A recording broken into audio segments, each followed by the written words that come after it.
நடிகை சிம்ரன் பெண்கள் தன்னை ஒவ்வொரு நிலையிலும் முன்னேற்றிக் கொண்டே இருக்க வேண்டும் என்ற தன்னுடைய கருத்தை பதிவு பண்ணியிருக்காங்க.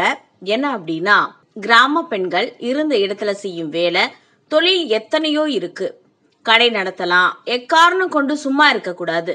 பெண்ணின் மூளை சக்தி மிக்கது, உபயோகித்து கொண்டே இருக்கணும், மழுங்க விடக்கூடாது.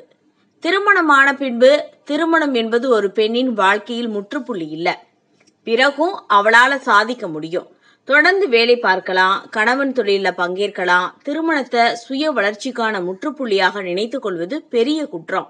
குடும்பம் ஒன்றும் பாதிக்காது. காலையில 6 முதல் இரவு 10 வரையில வேலைக்கு போகிறாங்க.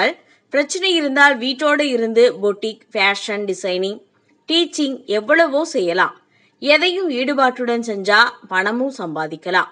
வாழ்க்கையை வீணாக்காத திருப்தியும் கிடைக்கும். ட்ரெஸ்ஸிங் சென்ஸ்ல எப்பவுமே எல்லையை மீறக்கூடாது. மும்பை, டெல்லியில நிறைய பெண்கள் எல்லையை தாண்டி போய் கொண்டிருப்பது உண்மைதான். தமிழ் பெண்கள் சுடிதார், தாவணி, சேலை என்ற எல்லைக்குள்ள அழகா வளம் வர்றாங்க. இனிமேல் நடிகையா என்னால குறிப்பிட்ட காலம் வரை தான் நீடிக்க முடியும். பிறகு ஏதாவது துறையில இயங்கிக் கொண்டே இருப்பேன். அட்லீஸ்ட் வீட்டை அழகுபடுத்திக் கொண்டேவாவது இருப்பேன்.